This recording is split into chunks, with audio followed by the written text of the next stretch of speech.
والسوق اللون في الوراد في تختيرة البوكر بغدايا السوق اللون في الوراد في تختيرة البوكر بغدايا وي وي يا وي يا وي وي وي يا وي وي وي يا وي يا وي وي وي يا وي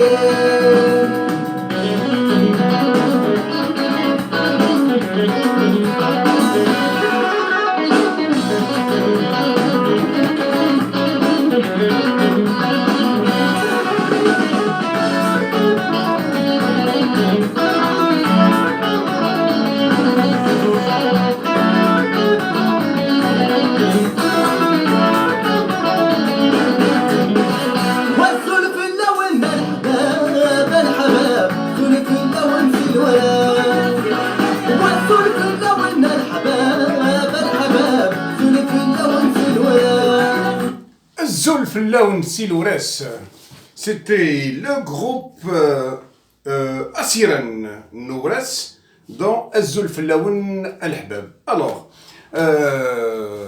pour cette nouvelle vidéo, c'est la deuxième de cette journée, on va parler des consulats d'Algérie et des problèmes dont souffrent nos compatriotes.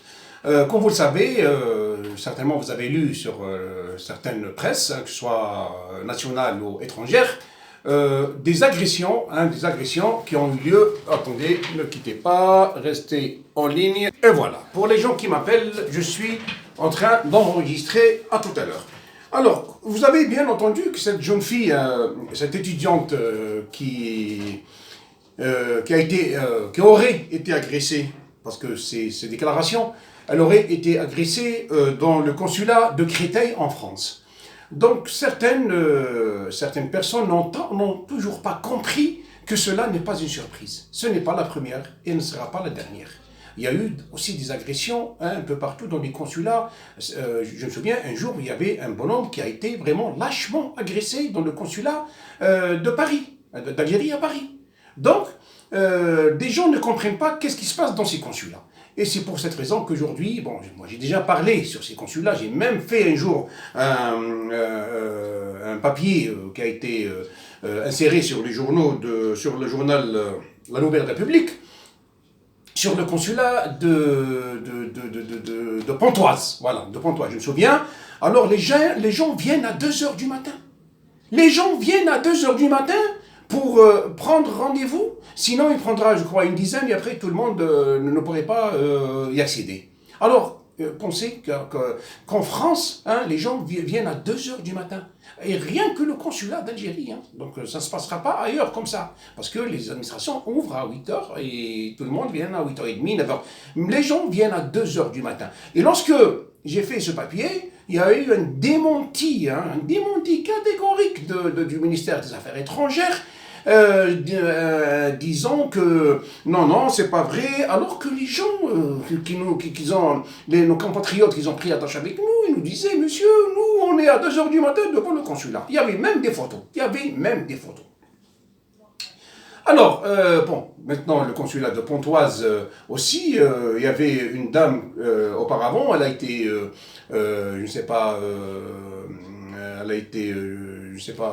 appelée à rentrer en Algérie. Il y a une autre maintenant.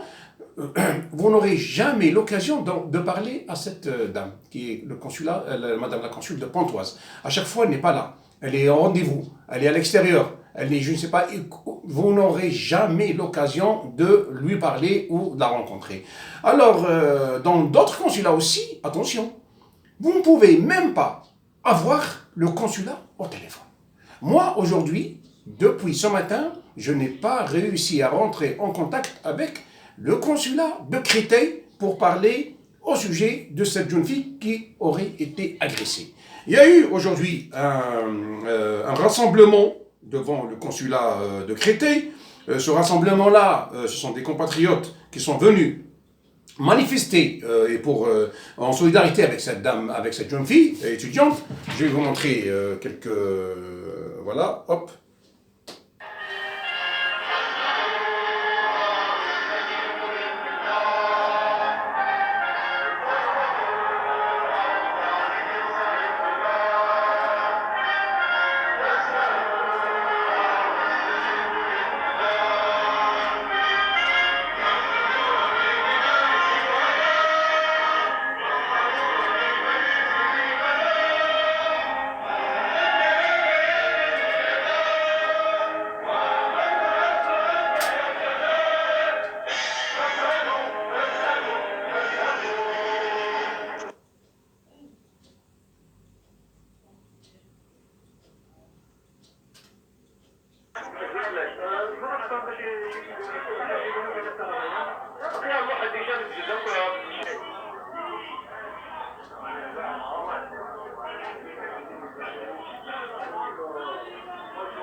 Alors, ce rassemblement a eu lieu aujourd'hui en solidarité avec cette jeune fille. Malheureusement, il y a eu d'autres personnes qui sont venues régler leur compte avec comment on dit, avec le pouvoir, hein, qui n'ont rien à voir, qui ne sont pas venus pour cette jeune fille, mais sont venus, ce sont des gens, des hiérarchistes, qui demandaient le départ des pouvoirs et tout ça. Bon, nous, on ne rentre pas là-dedans. Chacun fait ce qu'il veut. Alors, juste... pour prendre attache avec les gens du consulat, pour demander qu'est-ce qui s'est passé, on n'a pas pu. On n'a pas pu. Et c'est pour cette raison que je ne pourrais pas vous dire que c'était vraiment, réellement passé. La dame dit qu'elle a été agressée au niveau du consulat, qu'elle est étudiante en France, et elle voulait que le consulat, elle est partie au consulat pour demander de l'aide. Malheureusement, la dame qui est chargée du social n'a pas pu le faire. Elle lui a demandé d'aller voir le consul et elle a demandé qu'elle puisse voir le consul, chose que n'a pas été faite. Et aussi, lorsqu'elle a insisté pour voir le consul, elle disait qu'elle a été malmenée, qu'elle a été frappée violemment, tirée par les cheveux. Tout ça, ça n'engage que les déclarations de cette jeune fille que je n'ai pas pu, moi aussi, rentrer en contact avec elle. De toutes les manières, cet incident a été relaté par la presse, que ce soit française et européenne, hein. Plusieurs journaux français, plusieurs médias ont parlé de ce truc, de cet incident, et vraiment c'est honteux. C'est vraiment honteux. Hier, j'ai écouté un monsieur qui a fait une autre vidéo et qui a demandé à monsieur le consul d'intervenir et comment dirais-je, et de sanctionner et de prendre les mesures nécessaires avec les gens qui ont agressé cette jeune fille. Je lui dirais, monsieur, vous ne connaissez pas alors ce qui se passe au consulat. C'est pour ça que vous dites comme ça. Vous avez raison, vous demandez à ce que des mesures soient prises contre ces agresseurs, mais vous ne connaissez pas le consulat. Moi, je vous le dis tout de suite, monsieur, je vous réponds que monsieur le consul ne pourrait rien faire. Il ne pourra pas bouger le petit doigt, parce qu'il se fait tout de suite rappeler à l'ordre, pas rappeler à l'ordre, mais invité à rentrer au bled. Alors, je vais parler un petit peu en langue, notre langue algérienne. حبيت اليوم نتكلم على القنصليات نتاع الجزائر سواء في فرنسا ولا في بلاد اخرى. هاد القنصليات هادو ما همش كيما القنصليات نتاع الناس الاخرين. هاد القنصليات هادو وحدهم. المشكل ماهوش في القنصليه، نو، المشكل في الناس اللي يخدموا في القنصليه. المشكل في الناس اللي يخدموا في القنصليه. الوغ علاش بوركوا علاش الناس نقول لكم انا المشكل فيهم؟ باسكو الناس هادو ما همش اي واحد، من العساس وحتى القنصل. الناس هادو واحد ما يقدر يقيسهم. ماهوش كيما عنده باسكو ما يقدروش يقيسهم باسكو عندهم ليمونيتي ولا نو. باش تكون قنصل ولا جوان ولا منا، ولا باش تكون عساس، ولا باش تكون غير في ستوندار، ولا باش تكون منا، لازم لك يكونوا كتافك بزاف عراض كما يقولوا هما. لازم تكون عندك المعرفه. لو كان ما تكونش عندك المعرفه في الجزائر ما تقدرش تكون حتى تخدم عساس، ما تقدرش. دونك انا نقول لكم باللي هذا السيد هذا اللي قال لهم البارح قبل ما نروح للسيد هذا، نقول لكم واش صرا في القنصله نتاع كريتاي. حسبه طفله طالبه تقرا في فرنسا تقول باللي تعرضت للاهانه والضرب من طرف اشخاص داخل القنصليه، وحكموني كركروني على شعري وجبدوني حتى الباركينغ وخرجوني لبرا. وراحت هي على بورتي بلانت، باش نتفاهموا، على بورتي بلانت في الكوميساريه نتاع الشرطه نتاع الفرنسيه. والصحافه جات كامل، الصحافه الفرنسيه كامل كتبت على الموضوع هذا.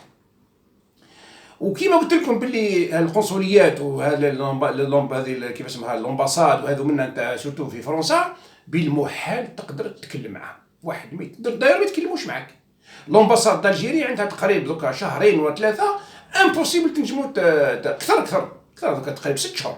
التليفون ما كانش، هزوا التليفون حطوه كيما هكذا، واحد ما يقدر يتصل بهم، ني ستوندار ني ريان دو تو. قنصليات اخرين كيف انا قلت لكم اليوم باش نشوف نسقسي على هالطفله هذه كيفاش صرا لها. نهار الصباح حتى العشيه والو ريان دي تو. القنصليات الاخرين ثاني كيف روحوا جربوا تشوفوا، ما تنجموش تتصلوا بهم خلاص. وكي تتصلوا بهم وتجاوبك الطفله، اتونسيون هذيك الطفله ماهيش ستاندارتيست كيما الناس الكل. اتونسيون ردوا بالكم، عرفوا واش تهضروا معاها في التليفون، باسكو من بعد تقطع عليك.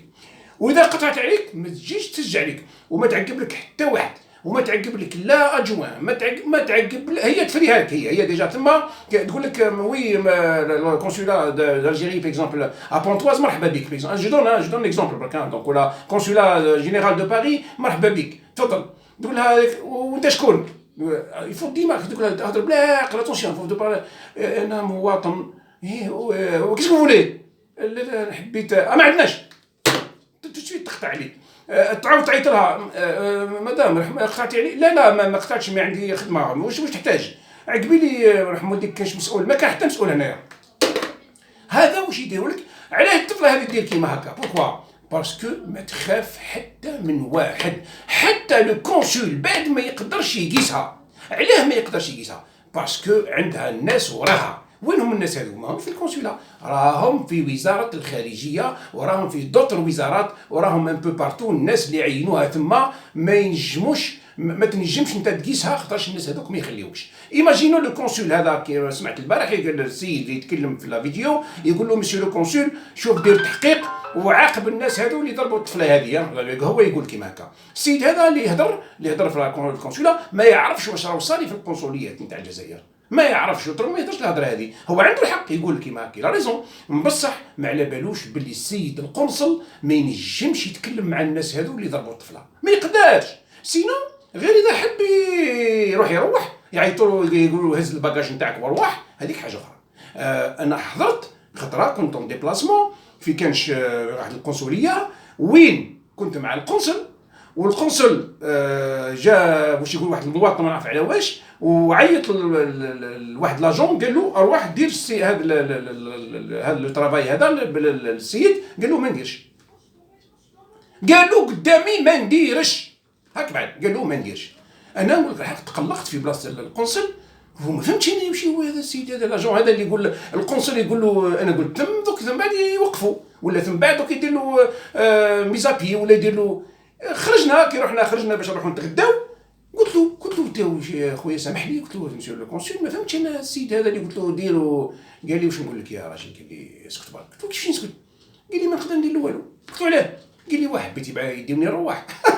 والله يا ناس، والله العظيم ثلاث خطرات.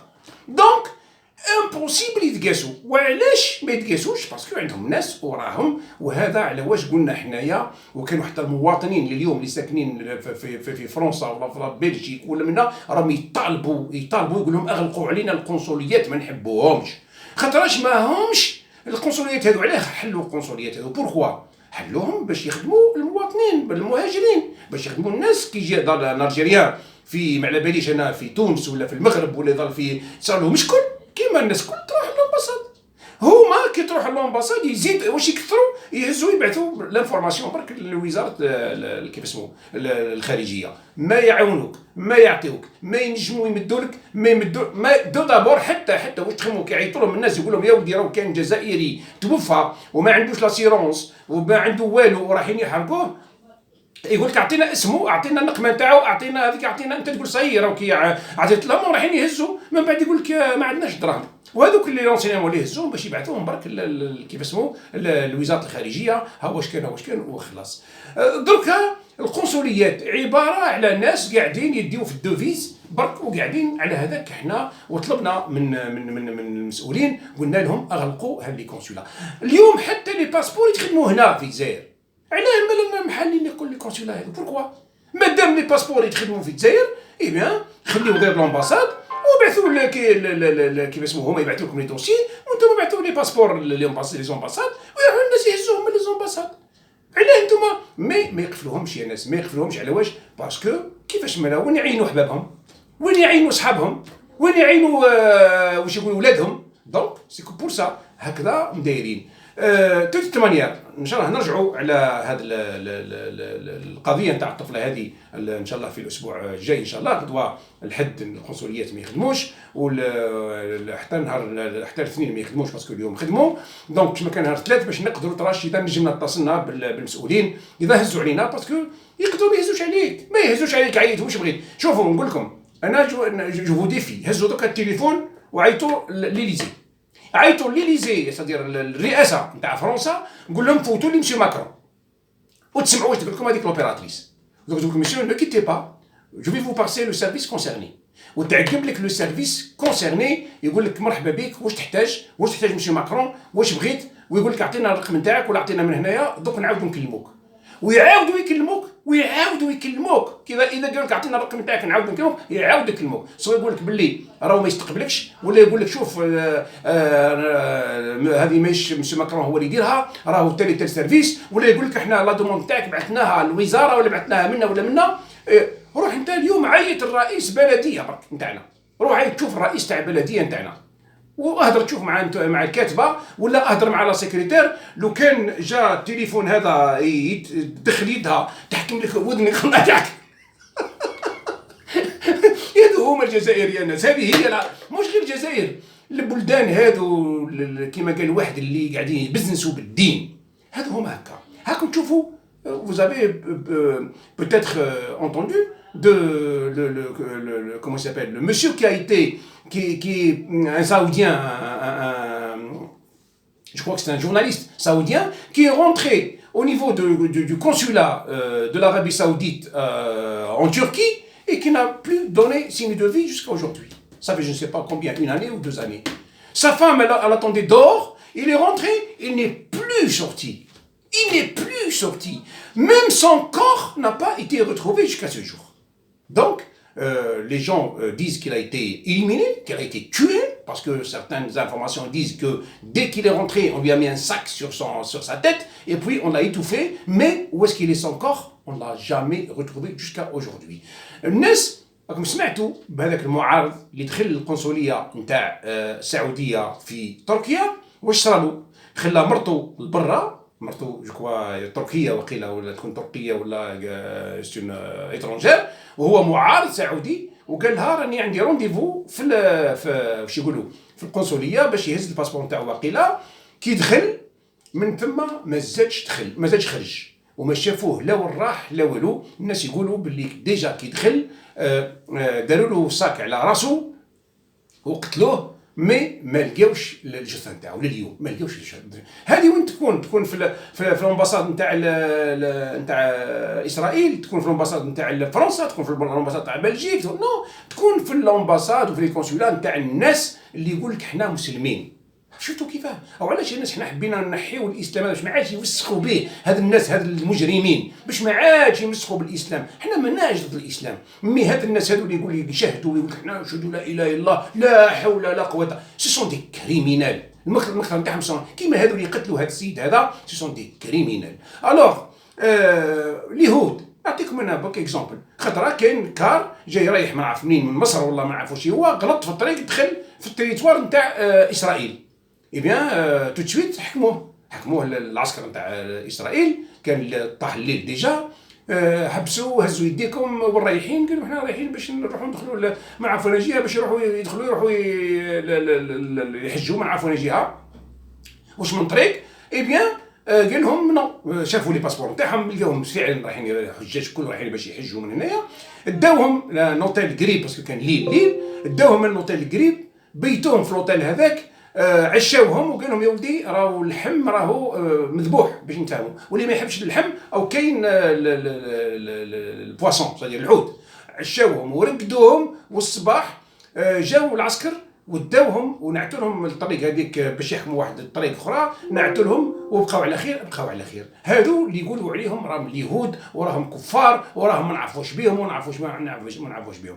الوغ شفتوا الناس كيفاه كيما قال واحد، مازالوا الناس يتكلموا بواحد الكلمات، مازالوا المخ نتاعهم، باسكو علاش حلوا لهم المخ نتاعهم ولا حلوا لهم فيهم واحد، عمروا لهم بواحد الحوايج اللي عمرها كيما اللي يقول لك لعن الله اليهود والنصارى، لعن الله. يا ولدي راهو ربي ما ينعل حتى واحد، كيفاش ربي ينعل عباده؟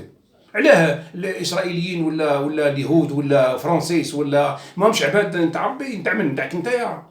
دونك شفتوا كيفاه الناس يغلطوا في الناس. وعلى هذا حنا حبينا نقول لكم يا ناس، انا الطفله هذه اللي ضربوها ولا اللي داروا لها ولا هذه ماهيش بليس، خلاص القنصليه نتاع كانش الجزائر في الخارج راهي تشبه البلديه نتاعنا في قسنطينه ولا في الجزائر ولا في اي بلاصه، تشبه كيف اسمه اي مؤسسه نتاعنا وين تجي داخل. لو كان ما تسكتش ولا غير يضربوك، والله غير يضربوك ويهينوك ويخرجوك وما عندك ما دير. هذا هو بلادنا. علاش هذا احنا بغينا ان شاء الله وقلنا للناس تكون بعد نرجعوا على الحراك واش راه يامسوا اليوم، وقلنا لكم يا ناس الحراك انتهى، حبسوا ما تخرجوش ما ديروا والو. راهو نحي زيد باش تجيب بوزيد ونحي عثمان باش تجيب الطاهر، راهي ما تبدل والو. On peut pas faire un pays démocratique et moderne بناس عقليات كيما هذه. On peut pas. يكذب عليك الكاذب. دونك لازم لها كل شيء تبدل. لازم عقليات اخرى تجي، والعقليات هذه تجي تكون سليمه. ما يجيبلكش انك تنحي لنا عقليه مسخه كيما هذه دركا اللي قاعده دركا، وتروح تجيب لي عقليه اللي فيها الذبيحه. يقول يعرف غير اذبح، يعرف غير اقتل. راح تجيب لي انت المجرمين يحكموا الجزائر اليوم. شكون هما اللي قاعدين يمانيفيستيو؟ راه من نصهم كل الاسلاميست اللي باسم الاسلام يذبح في الناس، وباسم الاسلام يسرق الناس، وباسم الاسلام يغتصب الناس. جابوا c'est-à-dire ils ont apporté préjudice l'islam. عاد الاسلام عادوا الناس كل يحسبوه باللي c'est une religion de violence، وزادوا مسخوا بالمسلمين. انا مسلم كي نروح ليترونجي يحسبوني باللي انا ارهابي، الوغ كو انا حتى كيما قال واحد فرخ ما نقتلوش. كي نضل نسوق في الطوموبيل ساعات يجيو الفراخ ولا منا ندير كود فولون ونجازف باش ما نقيسهمش، خاطر نحب نقول بلي حتى الفراخ عندهم الحق باش يعيشوا، الوغ كو الاخرين يحكموك والله الدم نتاعك يشربوه لك، في سوريا واحد من هاد الناس هذو الاسلاميين حكموا عسكري نتاع سوري، نحاولوا الكبده نتاعو والقلب نتاعو ياكلوا فيها. اتونسيون راهي هذه حاجه رسميه اللي نهضرها لكم، ماشي لعبه ولا هضره هكذاك ولا منا. روحوا تشوفوها كاينه سيغ هذا دايور المجرم هذا اللي دار هذا العمليه هذه حتى هو نال جزاؤه. راح وطاح في كيف اسمه ونحاوه من الخريطه كما يقول واحد. الناس كيما هذو واش تستناو منهم؟ ما تستناو منهم والو. على كل حال ان شاء الله من بعد بوتيتر نزيدو نرجعوا ان شاء الله في كانش فيديو سير سا نقول لكم بقاو على خير. بوتيتر وي نرجعوا سيغ الحراك نتاع يامس نتاع اليوم والشيء اللي صرا، باسكو كاينوا ناس مازالوا جاب لي ربي مازال ما فهموش كما قلنا لهم يا ولدي راهو لازمكم تحبسوا، راهو ما عادش هذا الحراك هذا راهو الحراك الى ترميني. دوكا باش تنحيو هاد الناس هذو وديروا في بلايصهم ذباحين، حبسوا ما حبوش يفهموا. دوك نرجعوا شويه نقول لكم قيمتي هنا. والحباب سبت اللواسل هو السلك والحباب سبت اللواسل ونمشي الثروة بكساته وكسال مع سلسل ذي قردان، ونمشي الثروة بكساته وكسال دين الرضا والإنسان. والسلف اللون والحباب سلف اللون سلوى